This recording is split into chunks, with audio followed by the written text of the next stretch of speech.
Do you like to hear stories? If yes, then today's story. A bundle of sticks. Once upon a time, three neighbors living in a village were having trouble with their crops. Each of the neighbors had one field, but the crops on their field were infested with pests and were wilting. Every day, they would come up with different ideas to help their crops. The first one tried using a scarecrow in his field. The second used pesticide and the third built a fence on his field, all to no avail.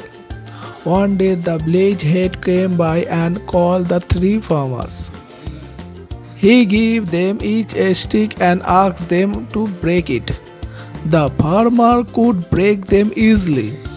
He then gave them a bundle of three sticks and again asked them to break it. This time, the farmer struggled to break the sticks.